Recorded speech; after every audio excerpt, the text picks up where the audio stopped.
Sometimes sorrow is the door to peace. Sometimes heartache is the...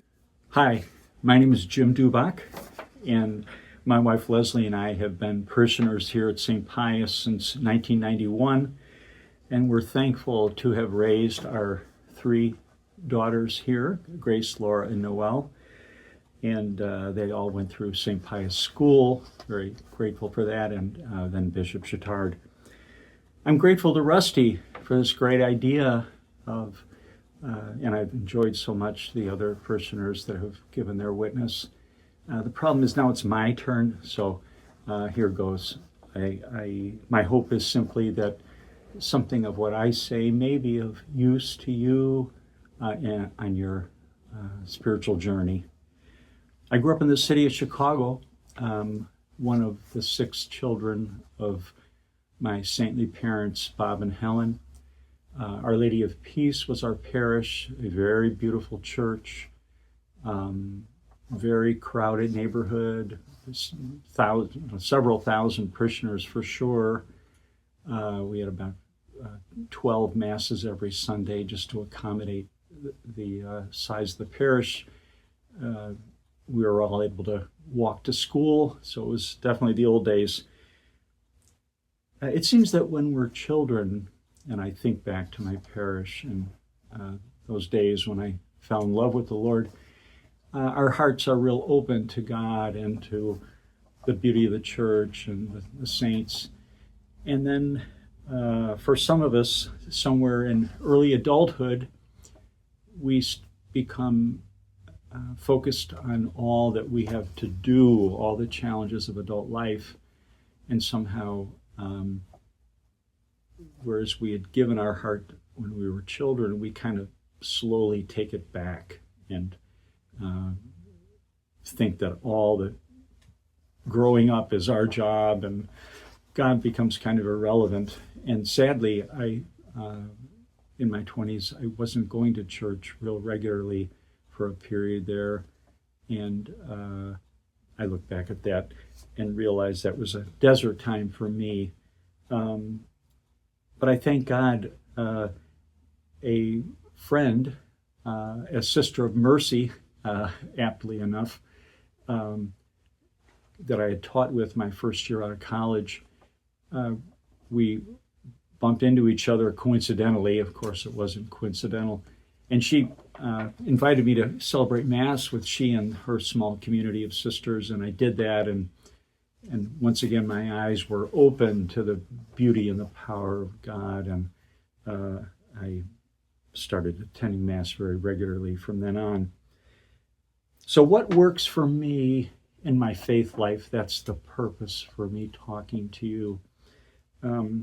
By far the most important spiritual effect in my life is attending Mass, and that's what I want to spend most of my time talking about. Historically, I've not been very good at setting time aside for prayer. Some people are really good at that. I'm kind of ADD, I'm kind of in motion all the time, so that's not so easy for me. But what works for me is to put my body in the church. And by that I mean attending Mass. That really works for me. So for the past 35 years or so, I've gone to Mass most days, and it helps me in so many ways. Sometimes the calm assurance that I feel at Mass has helped historically throughout my career with making decisions. St. John Paul II said that being at Mass brings light to decisive choices, and that has most certainly been true throughout my life in making important decisions. I get my head right at Mass. Things become more clear. Mass is my rock. Encountering the really real of our Lord is very strengthening. It becomes very clear He's the King. He has the answers, and I keep my eyes on Him during Mass. The issues in my life, the problems, they become much more clear. So that is my foundation. The second thing I want to talk about is the love that God has put in my life, that God has given me in terms of my spiritual health. First, of course, is my loving wife, Leslie, God's greatest gift to me, and our children, and now our precious grandchildren.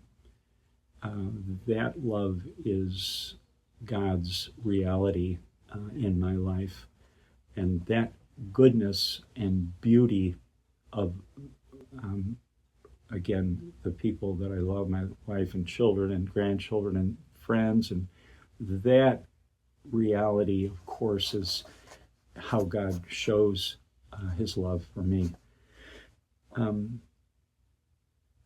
I also want to talk about feeding my mind.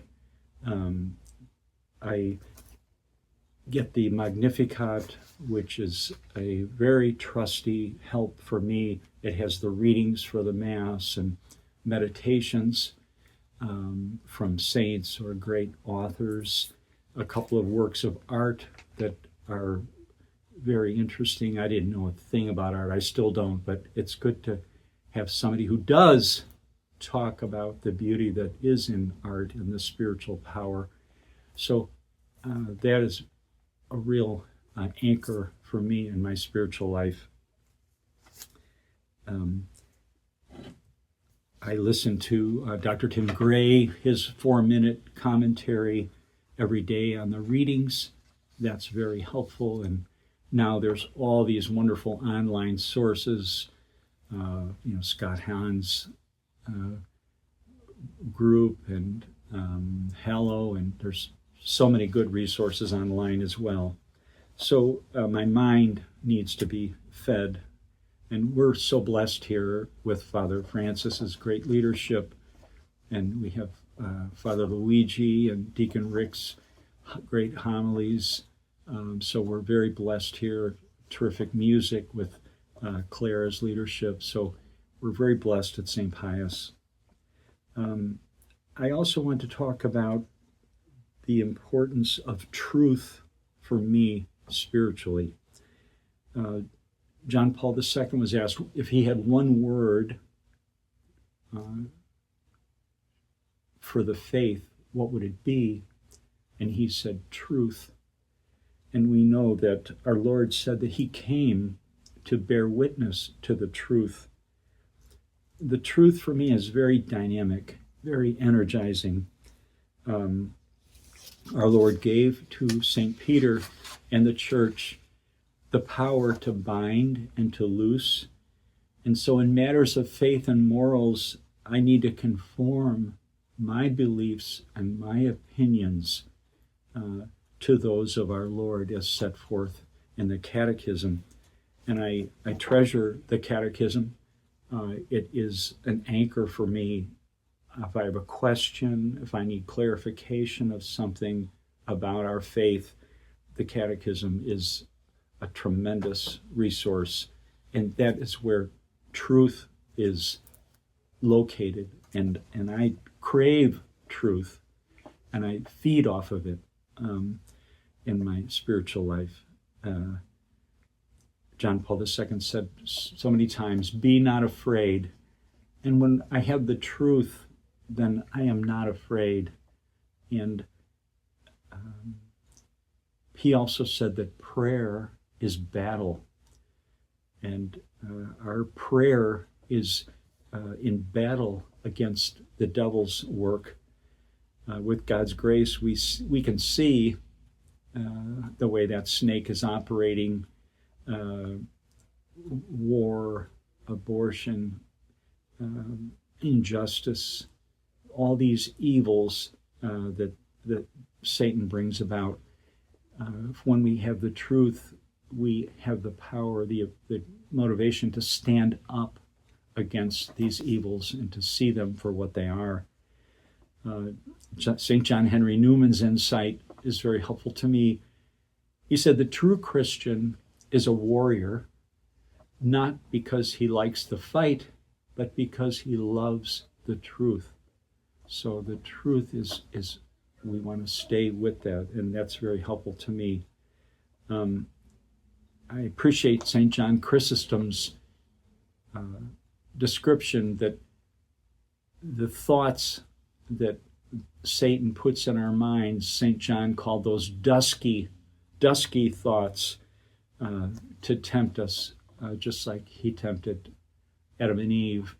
And with Mass and with our spiritual life, I feel fortified with the truth to combat Satan's usually really stupid temptations. So that's very helpful.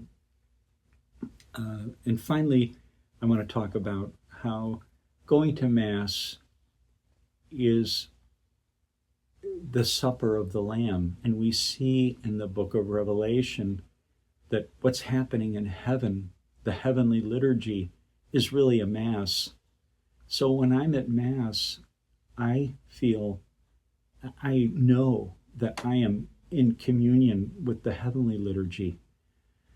And going to heaven, it doesn't get any better than that. So thanks very much for listening. God bless you.